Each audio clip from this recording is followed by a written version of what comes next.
हमारे बुजुर्गों ने हमें सिखाया, संभाला और हमेशा हर कठिन घड़ी में हमारे साथ खड़े रहे। अब समय आ गया है कि हम भी उनके लिए कुछ करें। उनकी पेंशन का हक, उनकी मेहनत का सम्मान है। आपका एक लाइक और सब्सक्राइब उनके अधिकार की आवाज को और भी बुलंद कर सकता है। हम आपसे दिल से गुजारिश करते हैं, हमारे चैनल को सब्सक्राइब करें, इस संदेश को हर जगह फैलाएं और 1 मिलियन लाइक्स तक पहुंचने में हमारी मदद करें। आपके इस छोटे से कदम से हम सभी बुजुर्गों को उनका हक दिलाने के करीब पहुंच सकते हैं। आइए मिलकर उनके चेहरे पर मुस्कान लौटाएं, उनका सहारा बने, उनकी उम्मीद बने। ईपीएस 95 पेंशन योजना पर नया अपडेट। 49,000 ईपीएस पेंशनर्स को मिली 11 करोड़ पेंशन।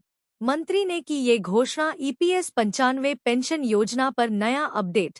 49,000 ईपीएस पेंशनर्स को मिली 11 करोड़ पेंशन। मंत्री ने की ये घोषणा पेंशन सेवाओं को बेहतरीन करने की दिशा में ऐतिहासिक कदम उठाते हुए। केंद्रीय श्रम एवं रोजगार और युवा कार्य एवं खेल मंत्री डॉक्टर मनसुख मांडविया ने कर्मचारी पेंशन योजना 1995 के अंतर्गत नई केंद्रीकृत पेंशन भुगतान प्रणाली के प्रायोगिक परीक्षण के सफलतापूर्वक संपन्न होने की घोषणा की। ईपीएस 95 पेंशन योजना पर नया अपडेट। 49,000 ईपीएस पेंशनर्स को मिली 11 करोड़ पेंशन। मंत्री ने की ये घोषणा। उन्होंने बताया कि जम्मू, श्रीनगर और करनाल क्षेत्रों के 49,000 से अधिक कर्मचारी पेंशन योजना के पेंशन भोगियों को अक्टूबर 2024 के लिए लगभग 11 करोड़ रुपए की पेंशन वितरित करने के साथ 29 और 30 अक्टूबर 2024 को यह प्रायोगिक परीक्षण संपन्न हो गई। इससे पहले नई सीपीपीएस प्रणाली की घोषणा के दौरान केंद्रीय मंत्री डॉक्टर मनसुख मांडविया ने कहा था, केंद्रीकृत पेंशन भुगतान प्रणाली की स्वीकृति कर्मचारी भविष्य निधि संगठन के आधुनिकीकरण में एक महत्वपूर्ण उपलब्धि है। पेंशन भोगियों को देश में कहीं भी, किसी भी बैंक, किसी भी शाखा से अपनी पेंशन प्राप्त करने की सुविधा के साथ इस पहल से पेंशन भोगियों के सामने लंबे समय से चली आ रही चुनौतियां अब खत्म हो गई हैं और एक निर्बाध तथा कुशल संवितरण तंत्र सुनिश्चित हो गया है। ईपीएस पेंशन फंड, यह कर्मचारी भविष्य निधि संगठन को एक अधिक मजबूत, उत्तरदायी और तकनीक स्तर पर सक्षम संगठन बनाने में जारी प्रयासों में एक महत्वपूर्ण कदम है, जो अपने सदस्यों और पेंशन भोगियों की जरूरतों को बेहतर ढंग से पूरा करने के लिए प्रतिबद्ध है। मौजूदा पेंशन वितरण प्रणाली विकेंद्रीकृत है, जिसमें कर्मचारी भविष्य निधि संगठन का प्रत्येक क्षेत्रीय कार्यालय केवल 3 से 4 बैंकों के साथ अलग-अलग समझौते करता है। इस मायने में सीपीपीएस एक आदर्श बदलाव है। इसमें पेंशन भोगियों को पेंशन शुरू होने के समय किसी भी सत्यापन के लिए बैंक जाने की आवश्यकता नहीं होगी और पेंशन जारी होने के साथ ही पेंशन भोगियों के खाते में जमा हो जाएगी। सीपीपीएस प्रणाली पूरे भारत में पेंशन का वितरण सुनिश्चित करेगी तथा पेंशन भुगतान आदेश को एक कार्यालय से दूसरे कार्यालय में भेजने की जरूरत नहीं होगी, भले ही पेंशन भोगी एक स्थान से दूसरे स्थान पर चले जाएं या अपना बैंक या शाखा बदल ले। एम्प्लॉयज पेंशन स्कीम, यह उन पेंशन भोगियों के लिए एक बड़ी राहत होगी जो सेवानिवृत्ति के बाद अपने गृहनगर चले जाते हैं। नई सीपीपीएस प्रणाली को कर्मचारी भविष्य निधि संगठन की चल रही आईटी आधुनिकीकरण परियोजना केंद्रीकृत आईटी सक्षम प्रणाली के हिस्से के रूप में जनवरी 2025 तक पूरी तरह से लागू कर दिया जाएगा।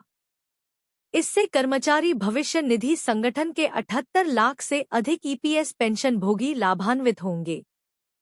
कर्मचारी भविष्य निधि संगठन ईपीएस पेंशन भोगियों के लिए सेवाओं में सुधार की दिशा में लगातार काम कर रहा है और नई सीपीपीएस प्रणाली इस दिशा में एक बड़ा सुधार है। सरकार ने दी कर्मचारियों को खुशखबरी, बढ़ाया महंगाई भत्ता, इस महीने बढ़कर आएगा वेतन। सरकार ने दी कर्मचारियों को खुशखबरी, बढ़ाया महंगाई भत्ता, इस महीने बढ़कर आएगा वेतन।